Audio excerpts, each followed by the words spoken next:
Madam Speaker, tupatie diary.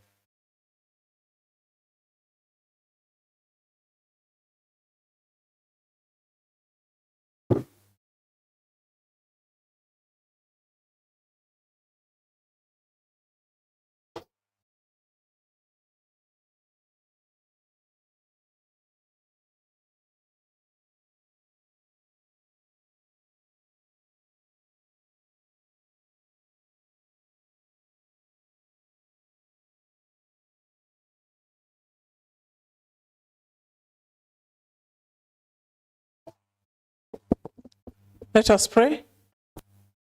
Almighty God, who in your wisdom and goodness have appointed the offices of leaders and county assemblies for the welfare of society and the just government of the people, we beseech you to behold with your abundant favor as your servants, whom you have been pleased to call to the performance of written trust in this republic. Let your blessings descend upon us here assembled, and grant that we treat and consider all matters that shall come under deliberations in so just and faithful a manner as to promote your honor and glory, and to advance the peace, prosperity, and welfare of our county and of those whose interest you have committed to our church. Amen.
Honorable members, I want to refer us to our standing orders number 32. And in that regard, I hereby direct that the quorum bell be rung for the first 5 minutes.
Clerk, can you take us through the order of the day? Thank you, Madam Speaker and honorable members. Order paper of Tuesday, 25th February 2025 at 2:30 p.m.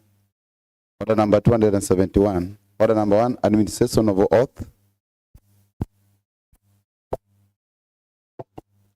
Next order. Order number 2, communication from the chair. Next order. Order number 3, messages. Next order. Order number 4, petitions. Next order. Order number 5, papers. Yes, Honorable Majority Leader. Thank you so much, Madam Speaker. On behalf of our able Majority Leader, the Honorable Kennedy Ouma, I wish to lay the following papers, Madam Speaker. Madam Speaker, pursuant to the provision of Section 6(1) of the Public Appointment County Assembly's Approval number 5 of 2017, I wish to table today, Tuesday, 25th February 2025, the notification for nomination of Dr. Konyango Charles Otieno to the position of Executive Committee Member for Lands, Fiscal Planning, Housing, and Urban Development. 2, Madam Speaker, pursuant to the provision of Section 166 of the Public Finance and Management Act 2012, I wish to table today, Tuesday, 25th February 2025, Kisumu County Executive Quarterly Report and Financial Statements for the period ended 31st December 2024. Madam Speaker, 3, pursuant to the provision of Section 164(1) of the Public Finance Management Act 2012, I wish to table today, Tuesday, 25th February 2025, Kisumu County Revenue Board amended annual report and financial statements for the financial year 30th June 2024. 4, Madam Speaker, pursuant to the provision of Section 32 of Public Finance Management Act 2012, I wish to table today, Tuesday, 25th February 2025, reports of the Auditor General on 1, Kisumu County Car Loan and Mortgage Scheme Fund for the year ended 30th June 2024. 2, Chulaimbo Level 4 Hospital for the year ended 30th June 2024. 3, Madam Speaker, audit report for Migosi Sub-County Hospital for the year ended 30th June 2024. And Kisumu, audit report for Kisumu County Referral Level 4 Hospital for the year ended 30th June 2024. And 5, the Auditor General report on Lumumba Sub-County Hospital for the year ended 30th June 2024. 6, the Auditor General report for Nyakach County Hospital for the year ended 30th June 2024. 7 is the Auditor General report on Kisumu County Alcoholic Drinks Control Fund for the year ended 30th June 2024. Madam Speaker, I also want to table the Auditor General report on Kisumu Water and Sanitation Company Limited for the year ended 30th June 2024. Madam Speaker, I also want to table Auditor's report on Kisumu County Emergency Fund for the year ended 30th June 2024. And the Auditor General's report on Kisumu County Social Health Insurance Fund for the year ended 30th June 2024. Madam Speaker, the Auditor General of Kisumu Executive of Kisumu for the year ended, Auditor General of Kisumu Executive for the year ended 30th June 2024. Madam Speaker, the Auditor General report of Ahero County Level 4 Hospital for the year ended 30th June 2024. Madam Speaker, the Auditor General report on Jaramogi Oginga Odinga Teaching and Referral Hospital for the year ended 30th June 2024. Madam Speaker, we are tabling The Auditor General report on Kisumu County Gulf Water Services Company Limited for the year ended 30th June 2024. And the Auditor General reports on Kisumu County Lakefront Development Corporation for the year ended 30th June 2024. And the Auditor General report on Nyanas Water Services Company Limited for the year ended 30th June 2024. Madam Speaker, we are tabling the Auditor General report on Kisumu County Revenue Board for the year ended 30th June 2024. Madam Speaker, we are also tabling the Auditor General's report on Kisumu County Receiver of Revenue Statements for the year ended 30th June 2024, and the Auditor General's report on Kisumu County Revenue Fund for the year ended 30th June 2024. Madam Speaker, I'm also tabling the Auditor General's report on City of Kisumu for the year ended 30th June 2024.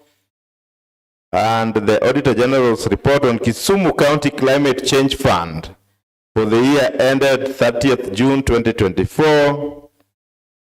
Madam Speaker, Auditor General's report on Muhoroni County Level 4 Hospital for the year ended 30th June 2024. And lastly, Madam Speaker, I am tabling the Auditor General's report on Kisumu County Education Fund for the year ended 30th June 2024. Thank you, Madam Speaker.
Honorable members, I want to confirm receipt of the nomination of Executive Committee. I want to confirm receipt of Dr. K. Onyango Charles Otieno to the Executive Committee as a member for Lands Planning, Physical Planning, Housing and Urban Development. This one stands committed to the Committee on Appointment, and they should report back within the time frame specified in the Public Service Act. I'm also confirming receipt of quarterly reports and financial statements of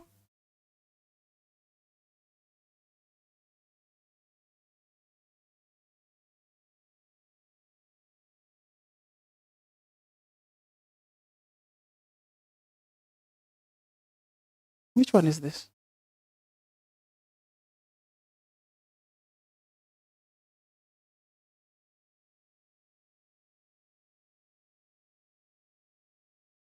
I'm confirming receipt.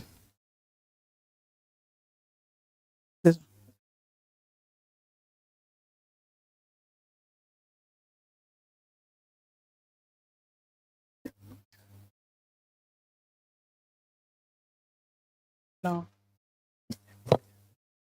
Honorable members, reconfirming receipt of the nomination of Dr. Konyango Charles Owino to the position of Executive Committee Member for Lands, Physical Planning, Housing and Urban Development.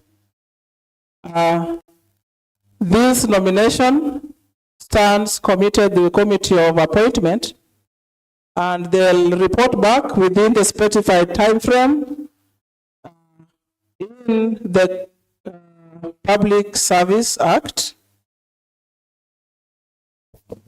I'm confirming receipt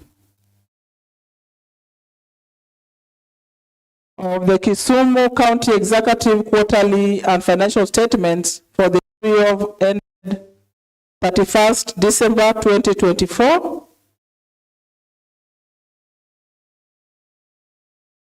I've also received the Kisumu County Revenue Board amended annual report and financial statements for the financial year ended 30th June 2024.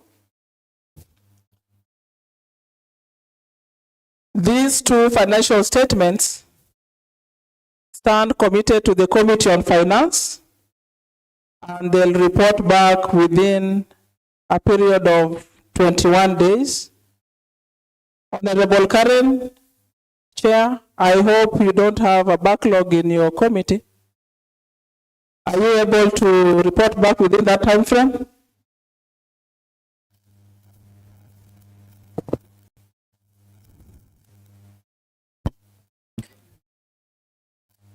Thank you, Honorable Speaker. We'll try to do it within the time frame. Thank you. Thank you. Honorable members, we also have a number of Auditor General reports. Number one is the Kisumu County Car Loan and Mortgage Scheme Fund for the year ended 30th June 2024. Auditor General report on Chulaimbo Level 4 Hospital for the year ended 30th June 2024. Auditor General report on the Migosi Sub-County Hospital for the year ended 30th June 2024. Auditor General report on the County Referral Level 4 Hospital for the year ended June 30th, 2024. Auditor General report on Lumumba Sub-County Hospital for the year ended 30th June 2024. Auditor General report on Nyakach County Level 4 Hospital for the year ended 30th June 2024. Auditor General report on County Alcoholic Drinks Control Fund for the year ended 30th June 2024. Auditor General report on Kisumu Water and Sanitation Company Limited for the year ended 30th June 2024. Auditor General report on the Kisumu County Emergency Fund for the year ended 30th June 2024. Auditor General report on Kisumu County Social Health Insurance Fund for the year ended 30th June 2024. Auditor General report on Kisumu Executive for the year ended 30th June 2024. Auditor General report on Kisumu County Social Health Insurance Fund for the year ended 30th June 2024. Auditor General report on Ahero County Level 4 Hospital for the year ended 30th June 2024. Auditor General report on Jaramogi Oginga Odinga Teaching and Referral Hospital for the year ended 30th June 2024. Auditor General report on Kisumu County Gulf Water Services Company Limited for the year ended 30th June 2024. Auditor General report on Kisumu County Lakefront Development Corporation for the year ended 30th June 2024. Auditor General report on Nyanas Water Services Company Limited for the year ended 30th June 2024. Auditor General report on Kisumu County Revenue Board for the year ended 30th June 2024. Auditor General report on Kisumu County Revenue Fund for the year ended 30th June 2024. Auditor General report on Kisumu County Receiver of revenue statements for the year ended 30th June 2024. Auditor General report on City of Kisumu for the year ended 30th June 2024. Auditor General report on Kisumu County Climate Change Fund for the year ended 30th June 2024. Auditor General report on Mohoroni County Level 4 Hospital for the year ended 30th June 2024. And finally, Auditor General report on County Education Fund for the year ended 30th June 2024.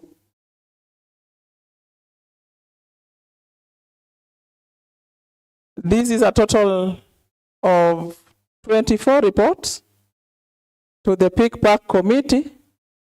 I don't know whether you will be able to report back within 21 days. Honorable Chair? Confirm.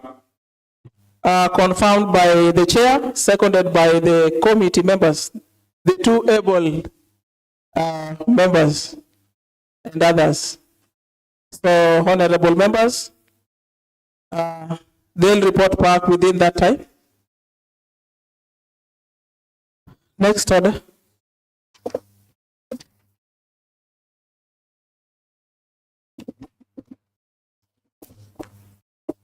Order number 7. Order number 6, notices of motion. Honorable Seth Okum. Thank you so much, Madam Speaker. On behalf of my leader of majority, allow me to give these notices of motions. 1, approval of the calendar of the County Assembly regular sessions for the 4th session of 2025. Madam Speaker, that pursuant to the provision of orders number 26(1) of the standing orders, that this assembly approves the calendar of the County Assembly regular sessions for the 4th session 2025 as contained in the schedule of this order paper.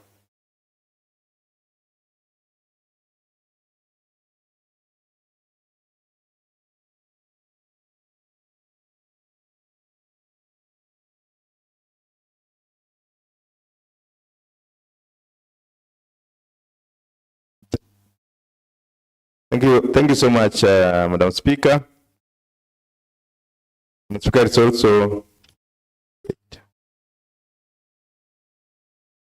Speaker, it's also notified that the Select Committee on Assembly House Business at its last meeting approved the following tentative business to appear in the order paper for Wednesday, 26th February 2025 at 9 a.m. Approval of the calendar of the County Assembly regular session for the 4th session, and 2, debate on the Governor's address of the County Assembly. Thank you, Madam Speaker. Next order. Order number 7, statements.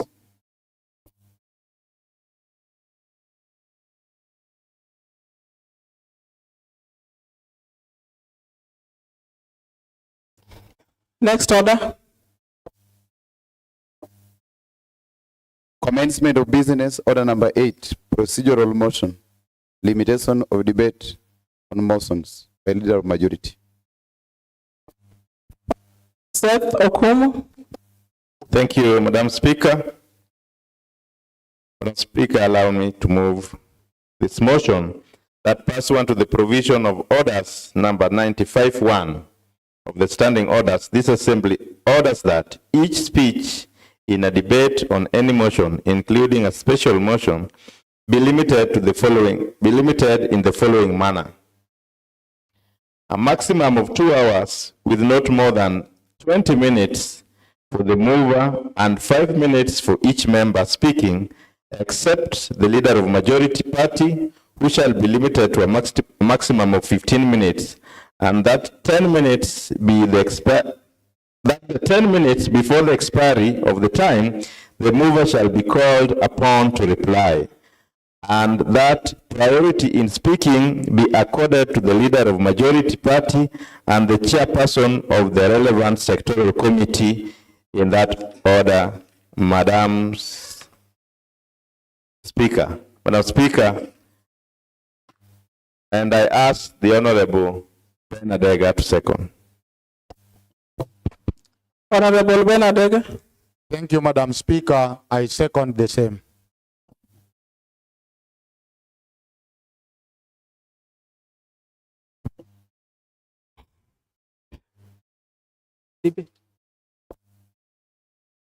Honorable Adega, you've seconded the same. What is the same that you're seconding? Sorry, Madam Speaker, I second the motion.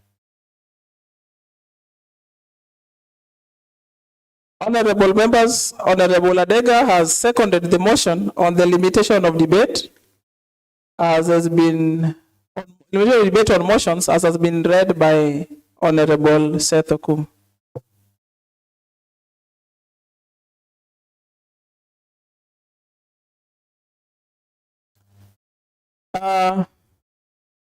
The motion having been read and seconded, I want to open it for debate. I'm proposing that it be opened for debate. Honorable Rakwach. Thank you, Honorable Speaker. Honorable Speaker, going by the mood of the House, may I call upon the mover to reply? Honorable Rakwach, unless I get confirmation from the House, I can see a number of members. Honorable Billy, the Gen Z of the House is on his feet. Yes, Honorable Billy. Madam Speaker, what I want to say is that this is a procedural motion, so I don't see any need to debate it further. So, Honorable Billy, you are out of order. Honorable members, Honorable Billy is just confirming what Honorable Rakwacha said. Satisfied with that the mood of the House is that the mover do reply. And Honorable Seth, you are called upon to reply. Thank you so much, honorable members, for agreeing with the timeline set in debating in the House. I think this is important to let every one of us participate in any motion that is brought before the House, but giving precedence to the leader of majority party, which is ODM, and the chair of the committee, who is concerned with the motion that is before the floor. Madam Speaker, I beg to reply. Thank you. Thank you.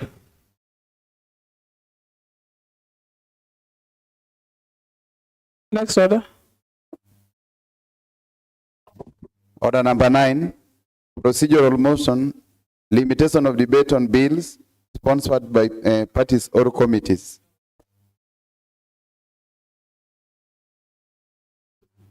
I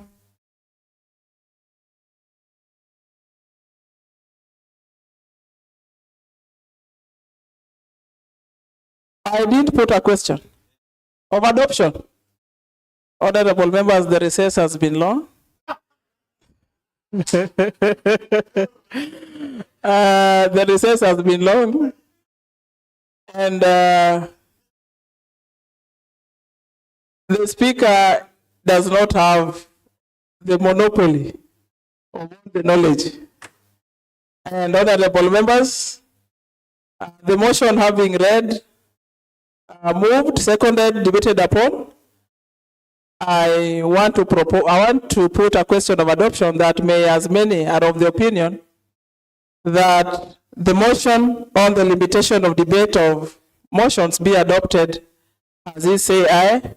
Aye. May, as many are of the contrary opinion, say nay. And the procedural motion on the limitation of debates on motions stands adopted today, 25th February 2025 at 15:05 hours. Next order. Order number 9, procedural motion on limitation of debate on bills sponsored by parties or committees. Honorable Seth. Thank you, Madam Speaker. We have just finished on limitation of debate on motions. And now allow me to move a procedural motion on limitation of debate on bills sponsored by parties or committees on behalf of my majority leader, Kennedy Ouma. Mr. Speaker, that pursuant to the provision of orders number 95(1) of the standing orders, this assembly orders that each speech in a debate on bills sponsored by a committee, the leader of majority party or the leader of the minority party be limited as follows. A maximum of 35 minutes for the mover in moving and 15 minutes in replying. A maximum of 30 minutes for the chairperson of the relevant committee if the bill is not sponsored by the relevant committee, and a maximum of 5 minutes for any other member speaking except the leader of majority, who shall be limited to a maximum of 15 minutes if the bill is not sponsored by him, and that priority in speaking be accorded to the leader of majority party and the chairperson of the relevant sectorial committee in that order, Madam Speaker. And I ask the Honorable James Omolo to second. Honorable James Omolo. Thank you. Thank you, Madam Speaker. I beg to second the procedural motion on limitation of debate on bills sponsored by parties or committees. Thank you, Madam Speaker.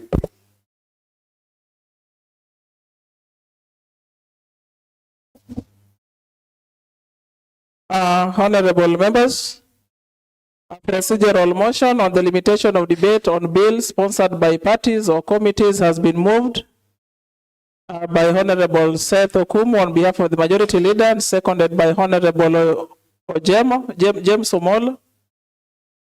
I therefore want to propose that the motion be opened for debate.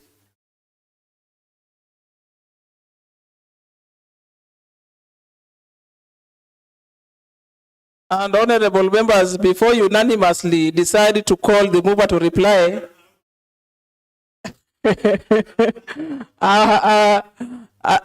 consider that we also have Benny Pete Oiko in the house.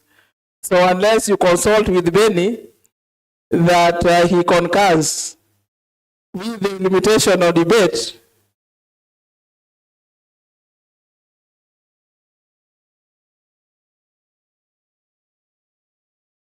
Madam Speaker, the limitation as instructed sounds good, but there are times when a member is agitated and there are times when members need to digress here and there.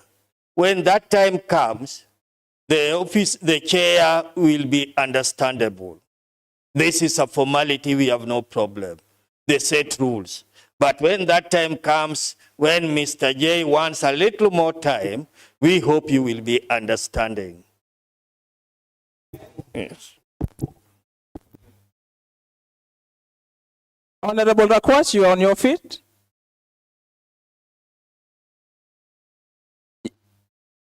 Honorable Ochele. Madam Speaker, I think we were not sent here to be calling the removers. We are here to debate. So this trend of Honorable Rakwach always being on his feet and where the mover to apply. That's on a light note, Madam Speaker. I want to on a light note, Honorable Speaker, I'm on a point. Madam Speaker.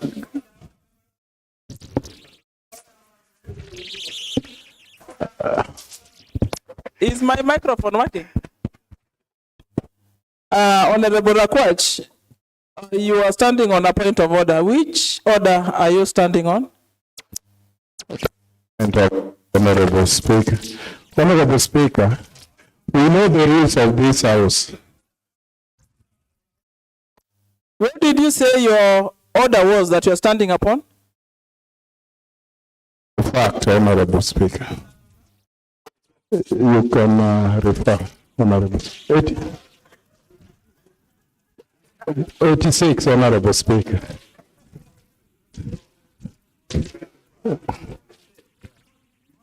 And I wonder why Honorable Chele is on his feet, Honorable Speaker.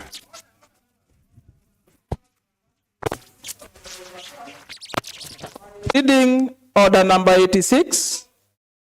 Order number 86 is retraction of apologies. So, Honorable Akwach, you are very much out of to continue. Kindly allow Honorable Achele to continue. Thank you, Madam Speaker. You stood on statements of facts, which is not order number 86. Honorable Achele, continue. Thank you, Madam Speaker. You know, you are a working constitution and standing order, so the revision is always appropriate. Madam Speaker, I just wanted to contribute a bit, and in line with what Honorable Beni Oikopete has just said, at times the motion on a bill becomes very emotive, and a member might be blessed with wisdom, losing points.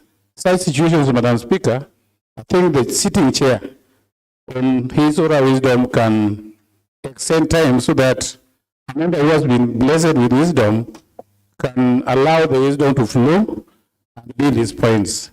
Otherwise, in a number of occasions, Madam Speaker, we are normally limited. The procedure says 5. But in certain instances, most so, Madam Speaker, when you are on the chair, you normally limit us at times to 3 minutes. So it should be 5 minutes and above. Madam Speaker, naturally, this assembly, this house is a mirror image of the National Assembly. And the National Assembly, Madam Speaker, they are not limited too much, despite the huge number that speak in that house. Here we are only 47, Madam Speaker.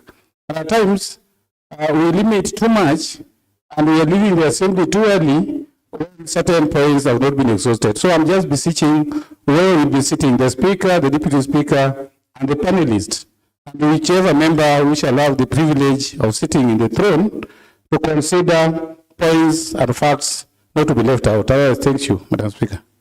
Thank you, Honorable Achele.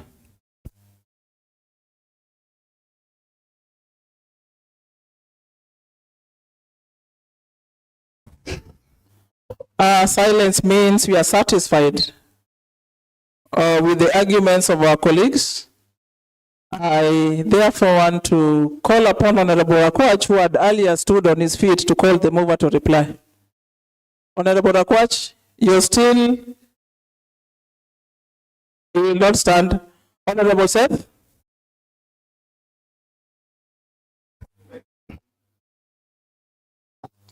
Thank you so much, Madam Speaker. I want to thank the members who have contributed to this motion on limitation of debate on bills sponsored by the parties or committees. I agree that sometimes we need a little bit more time to explain our points, but taking into consideration that all of us should contribute on a bill, that's why we are providing a limitation of time, so that you can summarize all your points and make it very short so that everybody can find opportunity to speak. Madam Speaker, the limitation is maximum time that is being given, but the minimum time has not been capped. So I want to agree with the concerns of the Honorable Chair that sometimes you might be forced, depending on the need, to finish discussion on a bill, to even limit the time further so that it's not beyond what we have approved today, but still allows what members needed to say on a bill. Thank you so much, Madam Speaker. I beg to reply. Honorable members, a procedural motion on the limitation of debate on bills sponsored by parties or committees has been moved, seconded, and debated upon. I therefore want to put a question of adoption that may, as many are of the opinion that the motion be adopted at its aye. May, as many have quoted the opinion, say nay. Nay. The ayes have it. And the procedural motion on the limitation of debate on the bill sponsored by parties or committees stands adopted today, Tuesday, 25th February 2025 at 15:16 hours. Next order.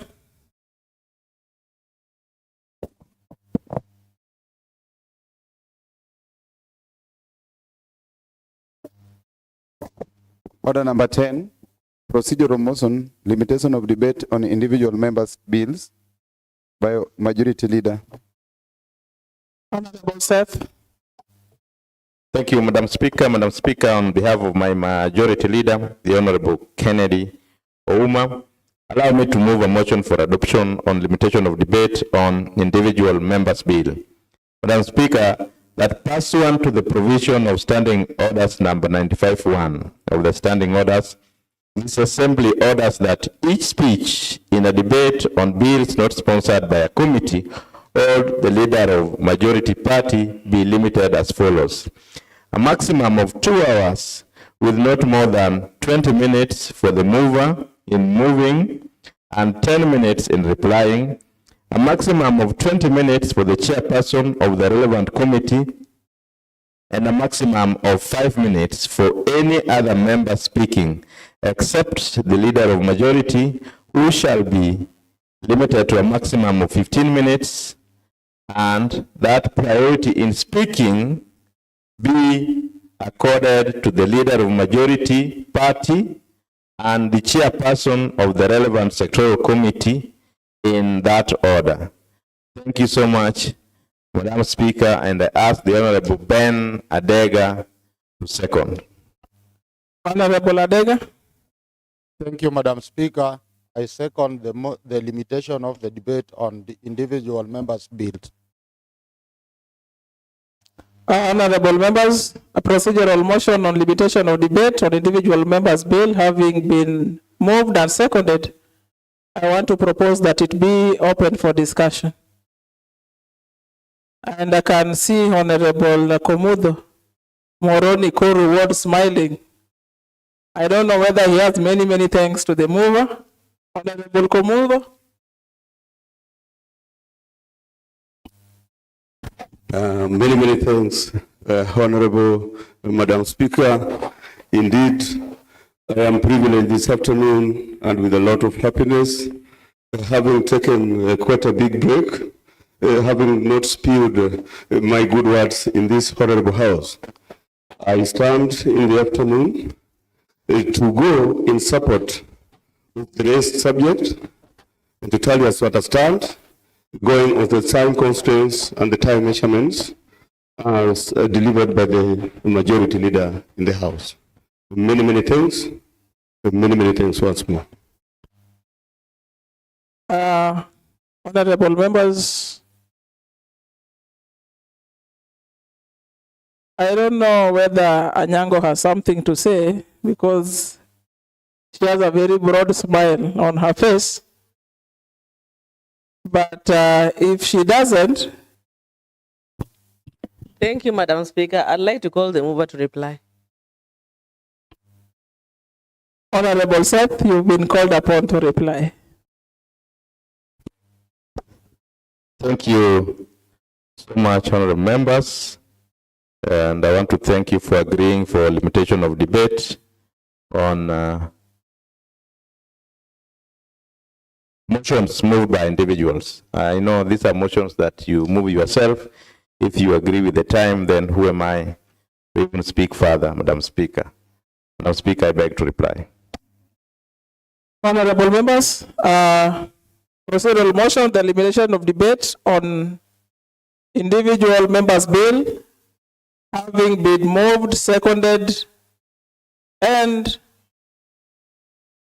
unanimously agreed to be replied upon. I want to put a question of adoption that may, as many of the opinion that the motion be adopted, say aye. May, as many of contrary opinion, say nay. The ayes have it. And the procedural motion on the limitation of debate on individual members' bill stands adopted today, 25th February 2025 at 15:21 hours. Next order.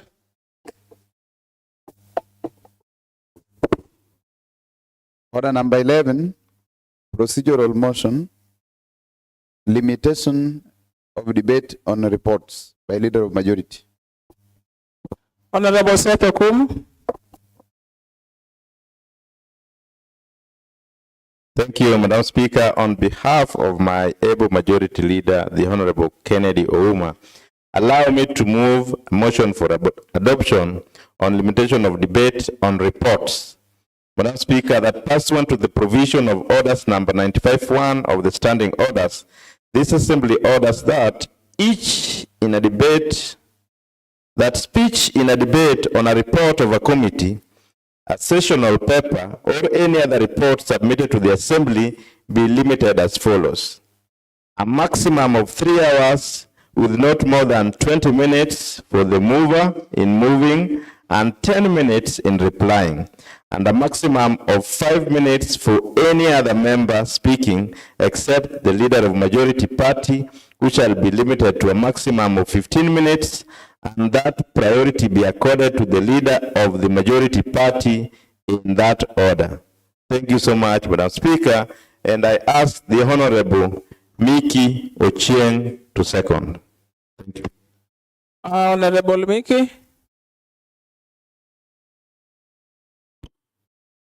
Thank you, Madam Speaker. Beg to second the motion.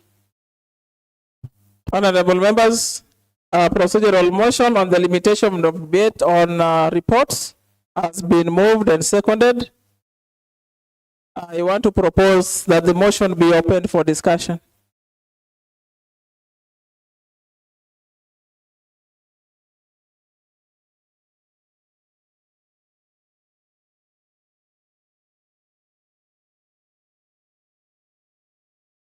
Honorable Ochele. Thank you, Mr. Speaker. I tend to agree with the motion as read by the sitting leader of majority. However, when it comes to reports, Madam Speaker, this is where members who do thorough research will be having loaded information on a given report. Madam Speaker, given 5 minutes, I think a number of us might not have adequate time to express their concerns. Also myself and my brother, Honorable Benny Oiko. 5 minutes on a report, more reports on audit, where calculations and the previous references are presented. I would have rather requested that we increase the 5 minutes to 10 maximum.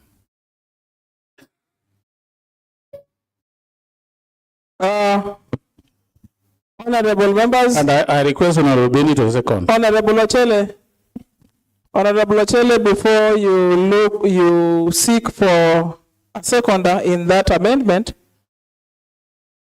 we know and we all know the procedure of amendment that amendments have to be done prior to the debate. So you cannot just amend now unless you had proposed your amendment earlier. I believe the order was circulated early enough for any amendment to have been given, Honorable Ochele. You know, you are a very senior member who understands the standing orders. So what you are talking of is very sensible, and that is the truth, but you ought to have submitted your amendment earlier. So at this point, yes, Honorable Ochele.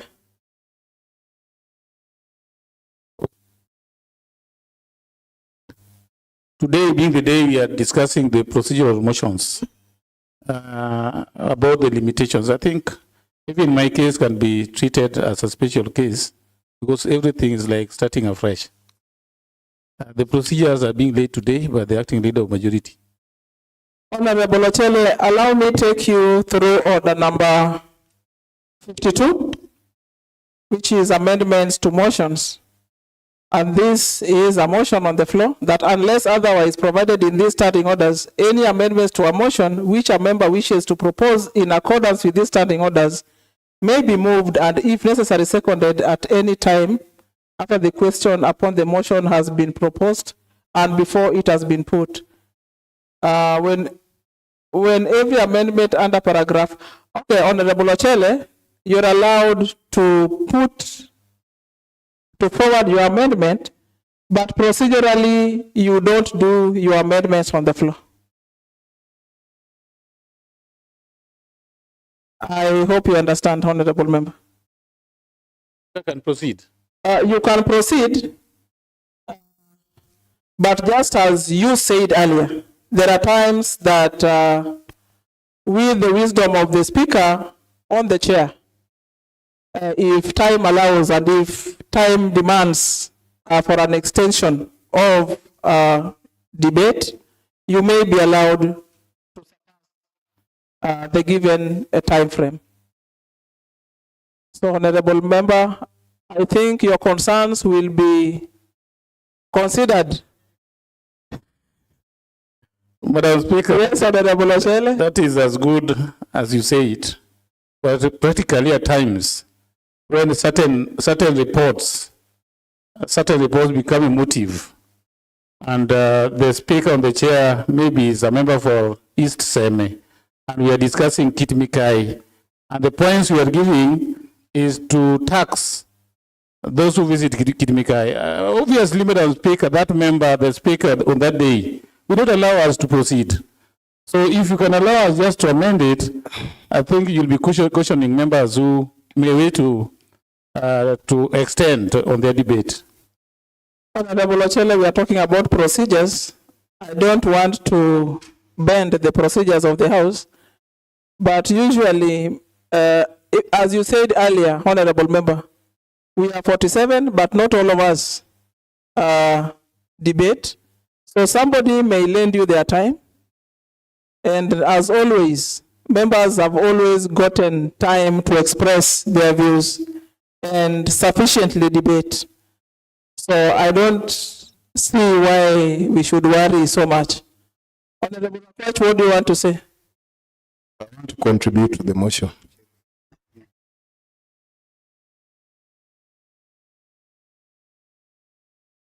On the amendment or on the motion? On the motion. On the motion. Okay, but we conclude, Honorable Ochele, you are satisfied? Madam Chair, I may not be satisfied, but once the chair has made a ruling, who am I now to oppose? I can't insist on continuing with the amendment. Thank you. Thank you, Honorable Ochele. I'm making my ruling based on standing order number 53. That the proposer of an amendment to a motion shall, before moving it, hand the proposed amendment in writing, signed by the proposer to the clerk at least 2 hours before the order is read. So that procedure alone limits me, even if I wanted to give a nod to that amendment. So I hope we are well advised, Honorable Rakwach. Thank you, Honorable Speaker. Honorable Speaker, I also wish to contribute to the motion which is before the floor. And I really need to borrow a leaf from Honorable Ochele, because we know sometimes the reports sometimes are very emotive, and we cannot limit the individual members contributing. I'm contributing to the motion. Honorable Rakwach, you don't contribute on a matter that has been concluded, because the point raised by Honorable Ochele has been ruled on. Thank you, Honorable Speaker. It is not on amendment, but on the motion. On the current motion, which was proposed by Honorable Ochele and seconded by Honorable Miki. That is the one I am contributing on. I'm debating. Honorable Akwach, the motion that Honorable Miki seconded was a procedural motion on the limitation of debate on reports. You are talking of members not having sufficient time to debate upon reports. That was Honorable Ochele's argument, which I've ruled on based on standing order number 53. Honorable Speaker, that is what I'm arguing on, but now not on amendment, on the motion itself. So get my points first. Order, Honorable Akwach. Order, Honorable Akwach. Yes, Honorable Onditi.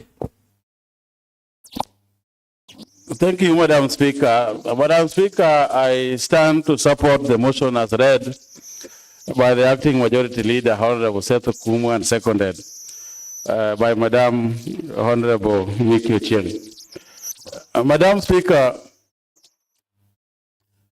I think rules are not created to punish people. Rules are created to guide people and create order. Madam Speaker, all the speakers or people who have gotten a chance to sit on the speaker seat or who are sitting on the speaker seat, Madam Speaker, I believe there are people who are able and have sound mind. When times like what we are debating on whether the report is bulky or whatever it is, I think all that time the speaker will apply his or her wisdom to guide the House. And this House, Madam Speaker, we have a precedent. There are certain cases whereby we have a very important motion and we are always running out of time. And this House have amended and created more time for debate. Madam Speaker, I therefore agree with the motion as read that there is no alarm. Let's adopt it as it is.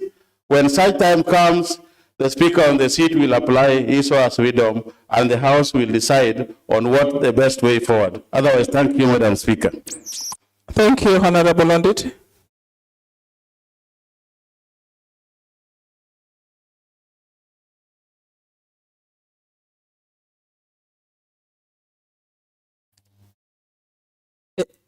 Yes, Honorable James Omolo. Thank you, Madam Speaker. May I call the mover to reply? Thank you. Before the mover stands to reply, I saw the truthful man getting on his feet. Honorable Sami, did you have a contrary opinion?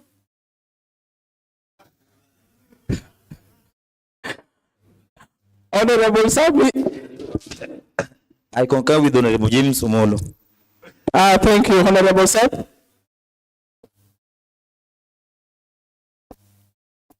Thank you so much, Madam Speaker. Madam Speaker, I want to thank the members for agreeing on limitation of debate on reports. Madam Speaker, the contribution of members being limited to 5 minutes is not in isolation. Remember, we are also agreeing that reports should not be discussed in more than 3 hours. So if we only have 3 hours and we have 47 members, and assuming each needs to talk, then we need to have a limitation so that we give an opportunity for everyone to contribute. But Madam Speaker, we are not casting this on stone, and we can always amend to allow members give as many points as possible on a report that will be necessary for making recommendations about that report. Thank you so much, Madam Speaker. I beg to reply. Honorable members, a procedural motion on the limitation of debate on reports having been moved, seconded, debated upon, and replied. I wish to put a question of adoption. That may, as many are of the opinion that the report be adopted, say aye. The motion be adopted, say aye. May, as many have contrary opinion, say nay. The ayes have it. And the procedural motion on the limitation of debate on reports stands adopted today, 25th February 2025 at 15:35 hours. Next order. Order number 12, procedural motion, limitation of debate on the address by the governor, by the leader of majority. Honorable Seth Okumu. Thank you so much, Madam Speaker. Madam Speaker, allow me to move a motion for adoption on limitation of debate on the address by the governor on behalf of my very able leader of majority party, the Honorable Ken. Madam Speaker, pursuant to the provision of orders number 95-1 of the standing orders, and in furtherance to the provision of orders number 22, part 5, this House proposes that each debate on the motion on address by the governor be limited to not more than 10 minutes for each member speaking, 15 minutes for the mover in moving and replying, and 20 minutes for the leader of minority and majority party. Thank you so much. Leader of minority party, sorry, Madam Speaker. It's 20 minutes for the leader of minority party, Madam Speaker, because the motion by the governor is always moved by the leader of the majority. Thank you. I want the member Chaurimoyo, the Honorable Karen Ajuang to second. Honorable Karen.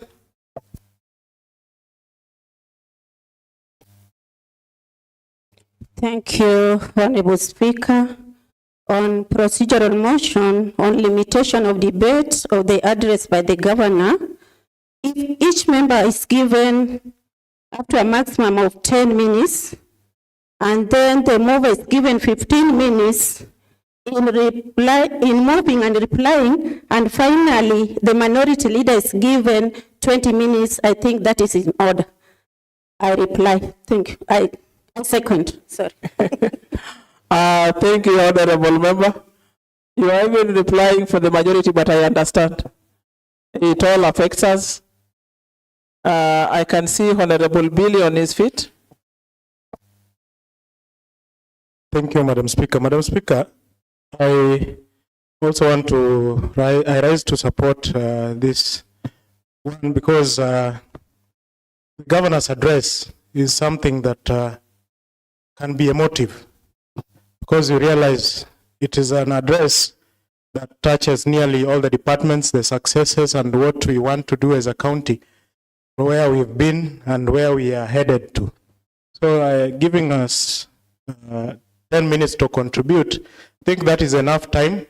And if one is well organized to touch on all those sectors, 10 minutes is enough to at least pass a point in this honorable house.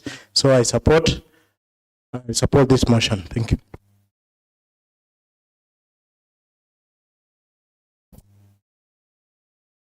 Honorable members, the motion on limitation of debate on the address by the governor has been moved and seconded. I want to propose that it be opened for discussion.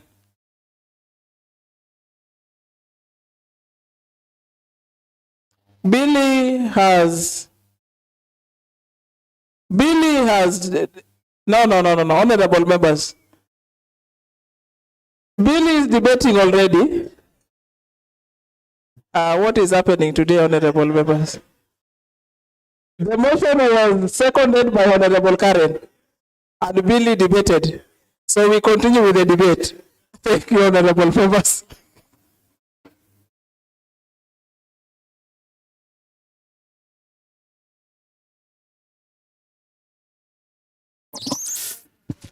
Thank you, Madam Speaker. Madam Speaker, looking at the mood of the House, may I call the mover to reply? Thank you, Honorable Onditi. Honorable Seth.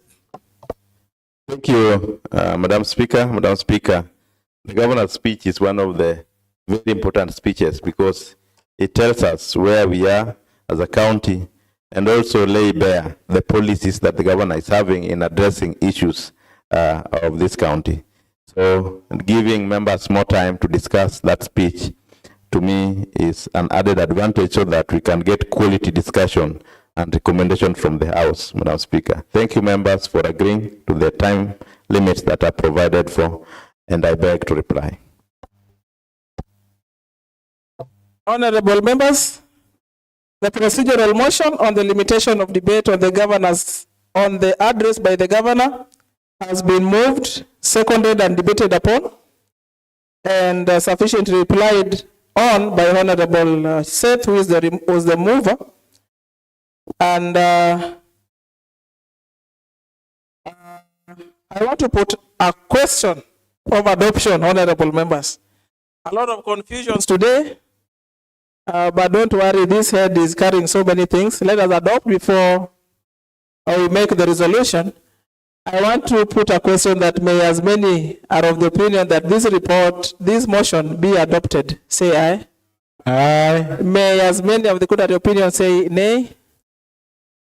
And the ayes have it. And the procedural motion on the limitation of debate on the address by the governor stands adopted today, 25th February 2025 at 15:42 hours. Next motion. Next order, sorry. Order number 13, procedural motion on limitation of debate on adjournment motion by leader of majority. Honorable Seth. Thank you so much, Madam Speaker. Madam Speaker, allow me to move this motion for adoption on limitation of debate on adjournment motion on behalf of my very able majority leader, the Honorable Kennedy Ouma Oko.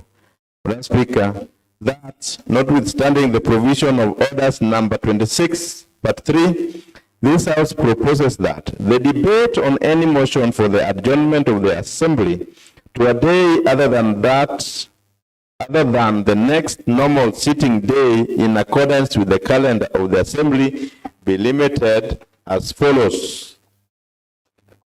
A maximum of 3 hours with not more than 5 minutes to each member speaking, except the leader of majority, who shall be limited to a maximum of 10 minutes, and that the priority to be accorded to the leader of majority party in that order.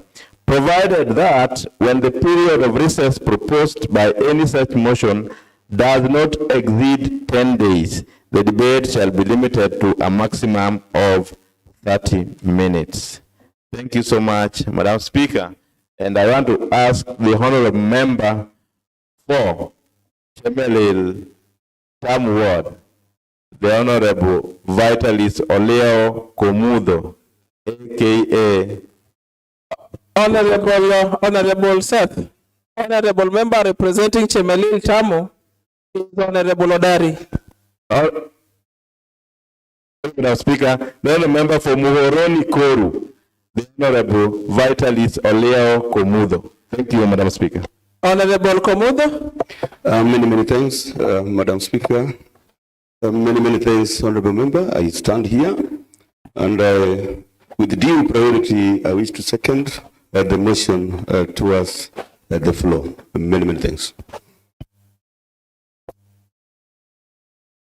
Honorable members, procedural motion on the limitation of debate on adjournment motion has been moved and seconded. And I therefore want to propose that this motion be open for discussion. Honorable James Omolo. Madam Speaker, looking at the mood of the House, I think I beg the mover to reply. Thank you. I don't know whether the mood, Honorable Seth, order, Honorable Seth, order. I don't know whether it is the mood of the House. I've just seen Council Oraro get into the House. I don't know whether he shares in the mood. Honorable Oraro, do you share in the mood of replying? He shares in the mood. Honorable Seth, you have been called upon.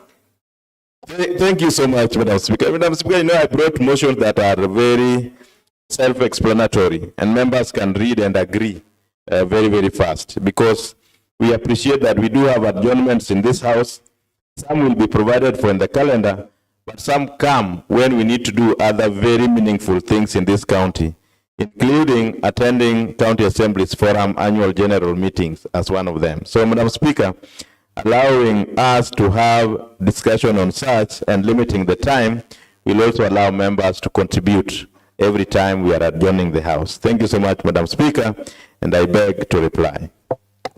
Honorable members, procedural motion on the limitation of debate on adjournment motion has been moved, seconded, and unanimously agreed that it's well accepted, and therefore the mover can reply. I therefore want to put a question of adoption that may as many are of that opinion say aye. May as many are contrary opinion say nay. The ayes have it. And the procedural motion on the limitation of debate on adjournment motions stands adopted today, 25th February 2025 at 15:47 hours. Next order. Madam Speaker and honorable members, there is no any other order for discussion. Thank you. Honorable members, there being no any other business, the House stands adjourned until tomorrow, Wednesday, 26th February 2025 at 9 a.m.